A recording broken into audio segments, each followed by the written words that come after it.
एक महात्मा जी थे। एक किसान की कुटिया में खूब मस्ती से रहा करें, अनवरत चिंतन में लगा रहा करें, भगवान की भजन में लगा रहा करें, नाम जप में लगा रहा करें, खूब मस्ती से भजन किया करते थे। एक दिन उनके मन में आया कि यार ये किसान की कुटिया है, आखिर में मैं कब तक इसमें रहूंगा, पता नहीं कब ये किसान हमको निकाल कर बाहर कर दे, इसका कौन भरोसा। क्यों ना राजा साहब बड़े धर्मात्मा हैं, उनके पास चलकर कुटिया के लिए थोड़ी सी जगह मांग ली जाए। तो मन में आया, दूसरे दिन अपना झोली झंडी उठाया, चल पड़े राजा साहब के पास। राजा साहब के पास पहुंचे तो राजा साहब ने कहा कि महात्मन बताइए क्या सेवा करें।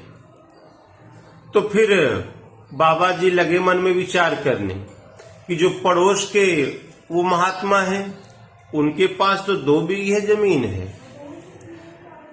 वो फला गांव में जो संत हैं उनके पास 10 बीघे जमीन है। लगे सोच विचार करने, कुछ समझ में ही नहीं आवे। तो राजा साहब ने जब उनको देखा हंसोपेश में पड़े तो बोला, महात्मन आप कुछ बता नहीं रहे हैं, क्या सेवा करें। तो महात्मा जी ने कहा कि राजन हमें कुटिया के लिए जगह चाहिए। बोले कितनी जगह चाहिए महात्मा। तो अब मन में सोच विचार कर रहे हैं, उनके मुंह से बोली ही नहीं निकले कितनी जगह चाहिए। मन में तो कुछ और चल रहा था, वो पड़ोस वाले महात्मा की कुटिया उनके दिमाग में चल रही थी कि उनके पास इतनी जमीन है, इतनी जगह है, उससे कुछ ज्यादा होता तो हमारा भी आश्रम उससे दिव्य हो जाता। निर्णय पर ही न पहुंच पाए। तो राजा साहब ने कहा कि अच्छा महात्मन ऐसा करें, आप चलना शुरू करें, शाम तक जितनी दूरी आप तय कर लेंगे उतनी जगह है आपकी। और 2 घुड़सवार लगा दिया राजा साहब ने उन महात्मा जी के पीछे कि इनके साथ साथ रहो, भूख लगे तो भोजन कराओ, प्यास लगे तो पानी पिलाओ, महात्मा जी को कष्ट न होने पावे। 2 घुड़सवार लगा दिया, महात्मा जी ने चलना शुरू किया। तो जब तक वो राजा सामने दिखाई पड़ रहे थे तब तक तो धीरे धीरे चल रहे थे महात्मा जी, सहज चाल से चल रहे थे। जब वो राजा साहब थोड़े आड़ में हुए तो वो स्पीड बढ़ गई महात्मा जी की।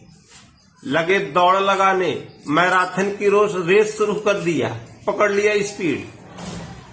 2 बज गया दौड़ते दौड़ते। तो घुड़सवारों ने कहा, उन सैनिकों ने कहा कि महात्मन अब तो वापस चले, नहीं तो पहुंचने में देर हो जाएगी। इतने में महात्मा जी को एक साल वृक्ष का जंगल दिखाई पड़ा। बोले बेटा ये साल वृक्ष का जंगल तो घेर लेने दे, नहीं तो कुटिया बनेगी तो फिर वो बल्लियां कहां से आएंगी। लगे महात्मा जी साल वृक्ष का जंगल घेरने। जब साल वृक्ष का जंगल घेर के वो वापस चलने का समय आया, इतने में दृष्टि पड़ गई एक झील पर। घुड़सवारों ने कहा कि महात्मन अब लौट चलें, विलंब न करें। तो बोले बेटा ये झील तो घेर लेने दे, आश्रम में जो खेती होगी तो ये सिंचाई के काम में आएगी। लगे महात्मा जी झील घेरने। अब उतने में तो शाम हो गई। अब वहां से महात्मा जी फुल स्पीड से लौटे महल की तरफ। जितनी क्षमता थी उतनी तेज दौड़े वहां से। राजा साहब के पास पहुंचने में 20 मीटर की दूरी मात्र बची थी। तो 20 मीटर की दूरी पर ही वो गिर पड़े। राजा ने कहा कि इनको उठा कर लाओ। घुड़सवारों ने, सैनिकों ने महात्मा जी को पकड़ा, उठाकर ले चले, फिर गश खाकर गिर पड़े महात्मा जी। राजा साहब ने और बेहोश हो गए। राजा ने कहा कि इनको होश में लाओ और तब लेके आओ। तो पानी का छींटा दिया, फिर होश में आए महात्मा, और फिर घुड़सवारों ने उनको पकड़ के उठाया। राजा साहब के पास पहुंचते पहुंचते जब 2 कदम की दूरी रह गई तो वो महात्मा जी गिरे और फिर उठे ही नहीं। सदैव सदैव के लिए वो ऊपर चले गए बैकुंठ। राजा साहब ने कहा कि ओ मनुष्य जीवन भर केवल संग्रह में लगा रहता है, इतना घेर ले उतना घेर ले, वहू कर ले, किंतु अंत में केवल 3.5 हाथ उसके पास बचता है और कुछ नहीं होता। बस उन महात्मा जी को वहीं एक गड्ढा खुदवाया, उसी में समाधि दे दी, चबूतरा बना दिया। तो जीवन भर मनुष्य दौड़ भाग करता है, इतना कमा ले उतना कमा ले, ये कर ले वो कर ले, किंतु अंत में मिलता है तो केवल 3.5 हाथ। उसी के लिए इतने परेशान हैं सब, और कुछ है क्या साथ में। सिकंदर महान विश्व विजेता का ख्वाब देख रहा था, मात्र 32 साल कुछ महीने की उम्र में उसके प्राण चले गए। और जब अंतिम समय में वो पहुंचा तो बोला, भैया देखो, ये मेरे दोनों हाथों को हमारे इस अर्थी के बाहर रखना, कम से कम दुनिया तो देखे कि ये विश्व विजेता का ख्वाब देखने वाला सिकंदर ये खाली हाथ जा रहा है, ये कुछ भी साथ नहीं लेकर जा रहा है। किंतु इसके बाद भी सब लोग उसी में जुटे हुए हैं, कितना संग्रह कर लें, और जिस वस्तु का संग्रह करना है उसको भूल गए हैं।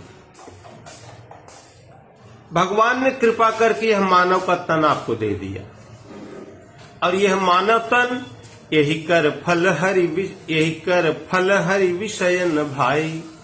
क्यों? यही तन कर फल विषयन भाई, स्वल्प अंत दुखदाई। इस मानव तन को भगवान ने जो दिया है आपको, इसका फल विषय भोग करना नहीं है। यही तन कर फल विषयन भाई, इसका फल विषय भोग करना नहीं है, विषयों का संग्रह करना नहीं है। क्यों? क्योंकि स्वर्ग स्वल्प अंत दुखदाई, स्वर्ग भी स्वल्प है और अंत में दुख देने वाला है। बड़े भाग्य मानुष तन पावा, सुर दुर्लभ सद ग्रंथ निगावा। बड़े भाग्य से मानव का तन मिलता है, ये बहुत दुर्लभ है। ये देवताओं को भी देव दुर्लभ मानव तन है आपको, ये जो भगवान ने दिया है।